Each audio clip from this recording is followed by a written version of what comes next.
Questão 2, um pouco mais aí sobre titulação, tá certo? Então, questãozinha do Enem diz assim: em um dos parâmetros de controle de qualidade de polpa de fruta destinados ao consumo como bebida, é a acidez total expressa em ácido cítrico, que corresponde à massa dessa substância em 100 gramas de polpa de fruta. O ácido cítrico é uma molécula orgânica que apresenta três hidrogênios ionizáveis, portanto, um ácido triprótico. E sua massa molar é de 192 gramas por mol. O quadro indica o valor mínimo desse parâmetro de qualidade para polpas comerciais de algumas frutas. Então, gente, nesse quadro, a gente tem a seguinte informação. Se você quiser consumir, por exemplo, uma polpa de acerola, a acidez dela não pode ser inferior a 0,8, tá? Para ser considerada de boa qualidade. Se for uma polpa de caju, a acidez tem que ser no mínimo 0,3. Pode ser maior que 0,3. Só não pode ser inferior a 0,3. A mesma coisa para todas as outras, tá? Cada um com o seu valor respectivo. Dito isso, vamos lá. A acidez total expressa em ácido cítrico de uma amostra comercial de polpa de fruta foi determinada. No procedimento, adicionou-se água destilada a 2,2 gramas da amostra e, após a solubilização do ácido cítrico, o sólido remanescente foi filtrado. A solução obtida foi titulada com solução de hidróxido de sódio, nessa concentração de 0,01 mol por litro, e foram gastos 24 ml da nossa solução de hidróxido de sódio. Tá? Pergunta: entre as listadas, a amostra analisada pode ser de qual polpa de fruta? Então, o que a gente vai ter que fazer?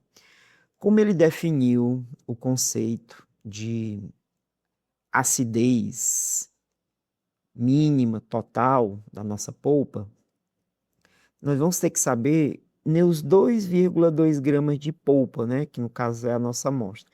Nesses 2,2 gramas, quanto é que eu tenho da substância responsável pela acidez, que é o ácido cítrico? Então, para descobrir exatamente só o valor do ácido, foi feita a titulação com soda cáustica e gastamos 24 ml e a solução de hidróxido de sódio, soda cáustica é de 0,01 mol por litro, tá bom? Então vamos modelar aqui o problema, tá? Você tem, nesse caso, questão 2 aqui, ó. Na sua amostra, o que é a minha amostra? É a polpa de fruta, que a gente ainda não sabe qual é, tá bom? Na sua amostra, que tem uma massa de 2,2 gramas, existe um certo valor de ácido cítrico. Então, eu tenho que descobrir quanto de ácido cítrico está aqui dentro desses 2,2 gramas da nossa amostra, tá bom? Obviamente que se 2,2 gramas fosse todo o ácido cítrico, então a amostra era 100% ácido cítrico. A gente sabe que não é assim. Então deve ter um valor desses 2,2 que é o ácido e o restante são fibras, água, etc. Tá? A gente só quer o ácido. Como é que a gente vai fazer? Bom, primeiro seria interessante pensar na reação, tá? Como eu não tenho a fórmula do ácido cítrico, a questão não me deu, eu vou dizer o seguinte, é um ácido HX qualquer, tá bom? E esse ácido HX, ele vai reagir com hidróxido de sódio, e nós sabemos que a reação entre um ácido e uma base vai dar um sal, então é o Xeto de alguma coisa de sódio, mais H2O. Porém, o texto aí traz uma outra informação importante. Ele falou que o ácido cítrico, ele é um ácido triprótico. Então, o que significa dizer que você tem um ácido triprótico? Essa palavrinha, ela nos permite entender o seguinte. Se ele é ele tem três. Agora tem três o quê? Como ele é triprótico, ele tem três H+, tá? O H+, que é conhecido com o nome de íon hidrônio, o H3O+ é o hidroxônio, o H+ a gente chama de hidrônio, mas em alguns casos a gente também chama de próton. Por quê? Porque se você reparar, isso aqui é o hidrogênio, né? O hidrogênio tem um próton e um elétron girando em torno do núcleo. Só que quando você tem um H+, significa dizer que ele perdeu esse elétron. Então, quando ele perde o elétron, o que sobra do hidrogênio? Somente o núcleo com um próton. Então, por isso que ele também é chamado de próton, tá? De forma que se ele é triprótico, ele libera 3H+. Como é que ele vai liberar 3H+? Bom, ele vai liberar 3H+, porque ele tem três hidrogênios que podem se transformar em H+. E agora perceba que nós não temos a equação balanceada. Ó, se vocês observarem, se eu tenho 3H+, e aqui só tem uma hidroxila, que é ela que vai fazer a neutralização, eu preciso, tá? Eu preciso, ó, de 3 vezes o hidróxido de sódio para produzir 3 OH-, tá? Esses 3 vezes a hidroxila que vai neutralizar completamente os 3H+, que o ácido cítrico libera. Então, aqui é um 3. Ácido cítrico eu só tenho um, tá? E com isso, né, só ajeitando aqui, ó, se você tem 3H+, eu preciso ter um total de hidrogênios condizente. Então, você tem 3 hidrogênios aqui, certo? Você tem mais, olha só, 3 vezes 1 hidrogênio, são mais 3 hidrogênios. Então, 3 hidrogênios do ácido com 3 hidrogênios que tem na base, aqui, para que você tenha um total de 6 também, você vai ter que colocar 6H2O para fazer o balançamento, tá? Embora você não vá precisar se preocupar nem com a água e nem com o sal que vai ser produzido. Inclusive, esse sal aqui, deixa eu ver, é isso mesmo, tá? Para nós, só é importante, em termos de titulação, o ácido e a base. É só isso que a gente tem que se preocupar, tá certo? Então, combinado isso com vocês, agora vamos ao princípio da titulação, que diz o seguinte: o número de mol que reage com a base é exatamente o mesmo número de mol do ácido. Vamos escrever. O número de mol do ácido é exatamente igual, tem que ser exatamente igual, vou até fazer mais para cá. Ó, número de mol do ácido tem que ser exatamente igual ao número de mol da base, tá certo? Essa aqui é a condição da titulação. Só que eu falei para vocês na questão 1 o seguinte, que quando não houver um balançamento 1 para 1, é necessário você fazer, ó, esse cruzamento aqui, tá? Então, o que que a gente vai escrever? Que se é 1 de ácido para 3 da base, eu vou colocar o 3 aqui, ó, multiplicando o número de mol do ácido, certo? E 1 mol de ácido, esse número 1, ele vai multiplicar o número de mol da base. E, mais uma vez, eu não vou entrar em detalhes de por que que isso funciona, tá bom? Não é necessário, basta que você lembre aí dessa pequena, né, condição, tá? E agora, o que que eu tenho? Eu preciso escrever essa expressão de tal maneira que ela me dê os gramas de ácido cítrico, tá? Então, a expressão que pode me trazer grama, nesse caso, seria que o número de mol é igual a massa dividido pela massa molar. Então, eu quero saber quantos gramas eu tenho de ácido cítrico. Olha só, eu posso pegar o número de mol de ácido e reescrever essa expressão da seguinte maneira: 3 vezes o número de mol de ácido é quem? A massa do ácido cítrico dividido por 192 gramas por mol. Por que que eu coloquei 192 gramas por mol aqui? Porque se a gente voltar lá no livro, vocês vão perceber que ele disse, né, que a massa molar, olha só, questão 2, ele diz que a massa molar do ácido cítrico é 192 gramas por mol. Então, não tem que preocupar em calcular nada, tá certo? Ele já deu essa informação. Então, voltando aqui. 192 já está explicado. Pois bem, com essa parte da equação, eu consigo determinar a massa do ácido cítrico. Agora, o que é que eu vou usar do lado direito? As únicas informações que eu tenho da base são a concentração da base, ele disse, tá? Ele também informou o volume que você gastou da base para realizar essa titulação e neutralizar completamente o ácido cítrico da amostra. Nesse caso, ficou fácil, né? Agora, o que é que eu tenho? Ó? Eu vou pegar 3 vezes a massa dividido por 192. Isto aqui tem que ser igual a quanto equivale a concentração da nossa base. Se eu for aqui no livro, vocês encontram essa informação muito facilmente, ó. A concentração é 0,01 mol por litro e nós gastamos 24 ml. Sendo assim, eu vou colocar aqui, ó, 0,01 mol barra litro vezes 24 ml. Ok? Então, até aí, nada demais, certo? Só que nós vamos ter que tomar cuidado com uma coisa. O que que seria? Deixa eu colocar aqui no 192 grama por mol, tá? É importante nós termos cuidado com as unidades. Por quê? Não podemos fazer os cálculos de forma muito direta, porque se a unidade de uma parcela for diferente da outra, isso aí pode dar problema. Então, vamos fazer o seguinte, a massa, ela é igual. Então, o que é que eu tenho aqui do lado direito, no numerador?